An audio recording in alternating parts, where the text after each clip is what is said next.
অৰ্চনা বন্দনা একোই নালাগে তোমাৰ এই মংগলৰ বাবে নিজে আহি চাপিছো ওচৰ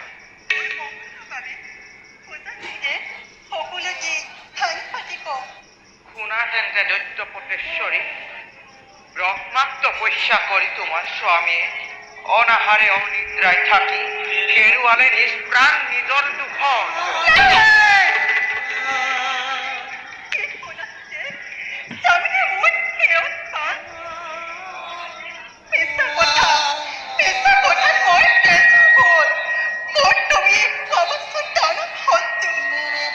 বিপ্ৰমুখে অভদ্ৰ প্ৰচাৰ কদাপিও নহয় সম্ভৱ স্বচক্ষে দেখি আহিছো তোমাৰ স্বামীক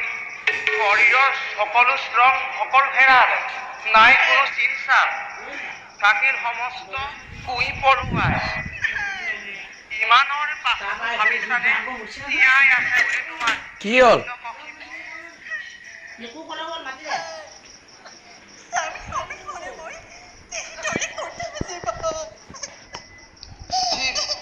স্থিৰ হোৱা ৰাণী স্থিৰ হোৱা ভৱিষ্যত চিন্তা কৰি জানক শংকৰ ৰাখিব লাগিব তুমি গৰ্ভজাত দৈত্যৰ সন্তান তোমাৰ এই মংগলৰ বাবে দেৱৰাজ ইন্দ্ৰ আহি চাপিছে ওচৰ মোৰ মংগলৰ বাবে দেৱৰাজ ইন্দ্ৰ চাপিছে ওচৰ কিন্তু নাজানে বিভ্ৰাতে দানৱ শিৱশক্ত স্বৰ্গৰাজ দেৱ পুৰন্দৰ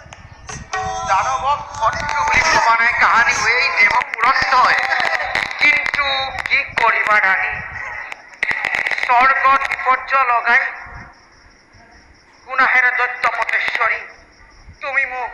বিপ্ৰ বুলি ভাবিছা মনত মই সেই সহস্ৰ লোচন দেৱ পুৰন্দৰ তোমাৰ কল্যাণৰ হেতু দিৱসতো স্বৰ্গ পুৰীলৈ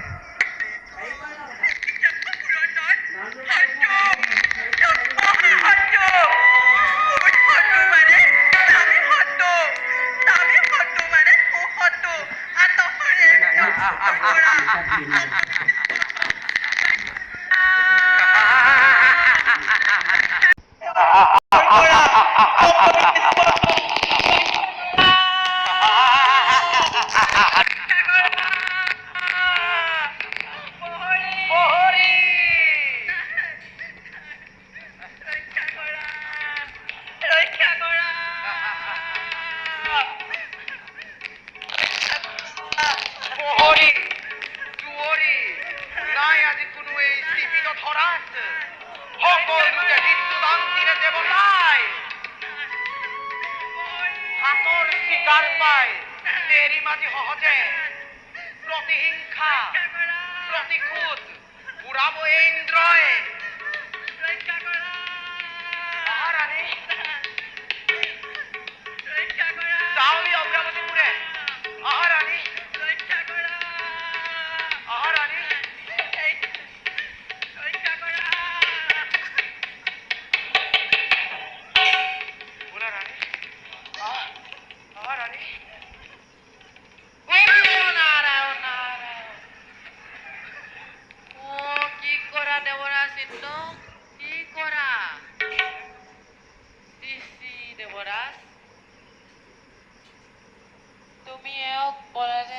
হৰণ কৰি আনিছা শ্ৰী দেৱৰাজ এনে কাৰ্য অশুভনীয়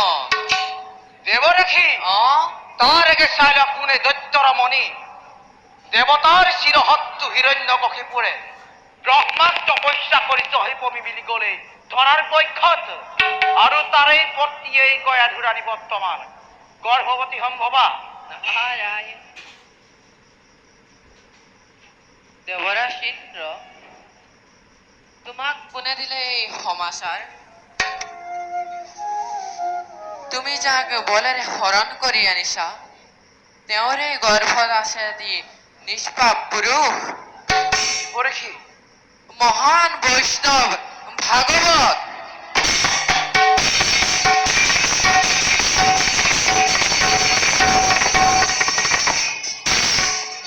দেৱ পুৰন্দৰ তোমাৰ লক্ষ লক্ষ দেৱতাৰ বৰ্জৰ পহাৰেও নোৱাৰে নাখিব এই নিষ্পাপ সন্তানক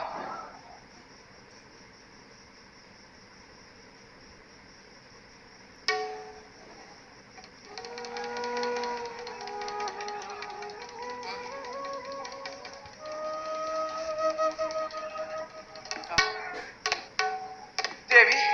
মোক ক্ষমা কৰক দেৱৰক্ষী মোক ক্ষমা কৰক মই এতিয়া বিদায়হে মাগিলো ঐ ৰাধৱৰা চিন্ত কলৈ যোৱা নিয়া নি- যোৱা।